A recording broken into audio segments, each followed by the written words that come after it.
सबसे पहले थोड़ा सा मैं आपको यहाँ पे बताना चाहूँगा, जो लास्ट हमने फोरकास्ट किया था, देखा था, उसकी किस तरह से मूव हुई है या क्या क्या चीज़ें हमने उसमें देखी थी और किस तरह से उसकी पॉसिबल जो चीज़ें हैं ना वो हमें देखने को मिली। अगर ये दो रेड एरियाज हैं, ये मैंने आपको बोला था कि यहाँ से मार्केट सेल हो सकती है, और अगर इसको ब्रेक कर जाती है तो फिर हम यहाँ पे सेल करना छोड़ देंगे। और लास्ट मैंने जो आपको लेवल बोला था वो 2065 था। अगर इसके ऊपर मार्केट चली जाती है और ये जैसे इसने एक बहुत बड़ी कैंडल से इस एरिया को ब्रेक किया, अब इस तरह की सिचुएशन में अगर ये 2065 को इसने ब्रेक किया जो कि इसके लास्ट हाई थे, इस तरह से ब्रेक करने का मकसद यही है, या मतलब यही है कि मार्केट इस टाइम बुलिश स्ट्रक्चर में आ चुकी है और मज़ीद जो है ना वो बुलिश हो सकती है। लेकिन हम अगर H1 में देखें तो लास्ट जो एरियाज मैंने आपको बोले थे वो किस तरह से काम किए हैं, अगर आप इस को देखोगे, यहाँ पे मैंने इस एरिया को आपको बताया था कि यहाँ से सेलिंग आ सकती है और काफ़ी सेलिंग आई भी, तकरीबन 11-12 डॉलर की मूव है। तो उसके बाद मार्केट यहाँ से बाइंग गई है, क्योंकि ये स्ट्रक्चर ही पूरा इसने बाइंग का बना दिया था। ये अपने जो लो थे इनको हाई कर रही थी, तो एक बुल स्ट्रक्चर भी टेक्निकली मार्केट में मौजूद था। उसके ऊपर जो डाटा आया, डाटा भी काफ़ी ज़्यादा वीक आया था डॉलर को लेके, तो उस वजह से भी गोल्ड और बाकी जो करेंसीज हैं वो भी आप देख सकते हो कि काफ़ी बड़ी उसमें मूवमेंट आई है। अभी इसको सारे को मैं रिमूव करता हूँ और नए सिरे से हम चीज़ों को समझते हैं।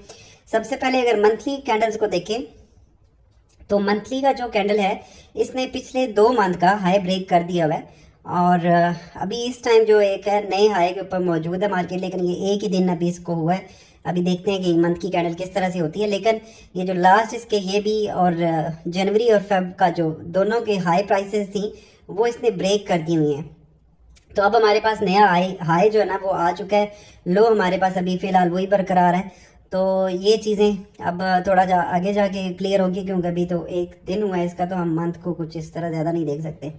अच्छा जी, उसके बाद अगर देखें तो जो वीकली कैंडल है, वीकली भी अपने काफ़ी एग्रेसिव मूड में इसने जो लास्ट वाला हाई था वो हमारा ब्रेक किया, और अभी जो करंट हाई है इसका वो एक ये है जो कि है 2088। इसके ऊपर मैं लाइन लगाता हूँ क्योंकि अभी तक मार्केट ने ये वाला हाई जो ना वो ब्रेक नहीं किया है, तो ये है। और अगर हम लो की बात करें तो लो हमारे पास ये लगा हुआ है, और इसके ऊपर भी मैं मार्क कर लेता हूँ, और ये लो हमारे पास आ जाता है 1985 का। और उसके बाद ये जो इस वीक का जो लास्ट वीक का लो है वो 2024 है। तो ये भी हमारे पास एक इम्पॉर्टेंट प्राइस जो ना वो आती है 2024। ठीक है, तो मकसद यही है कि आप साथ साथ चीज़ें सीख भी सकें, जो कि यहाँ पे आपको मैं लाइव जो ना वो करके सामने आपके दिखा रहा हूँ। अगर आप इसको एग्जैक्टली देखोगे तो मार्केट ने जो लास्ट हाई था उसके ऊपर से रिजेक्शन दिया, ये थोड़ी सी रिजेक्शन आप इसमें देख रहे हो।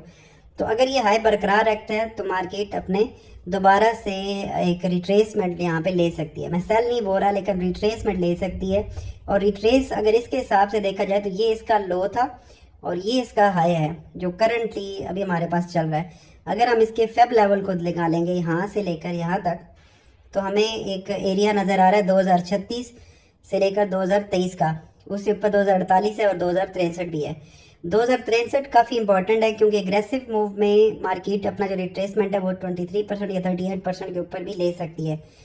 तो 2063 और 2048, 2063 इसलिए इंपॉर्टेंट है क्योंकि लास्ट हम बात कर रहे थे कि 2065 को अगर ब्रेक करती है मार्केट तो बुल स्ट्रक्चर में जाएगी, तो ये उसके आसपास आता है। तो मार्केट अगर नीचे आती है तो हो सकता है कि इस एरिया के इर्द गिर्द कहीं से दोबारा से बाइंग की तरफ जाए।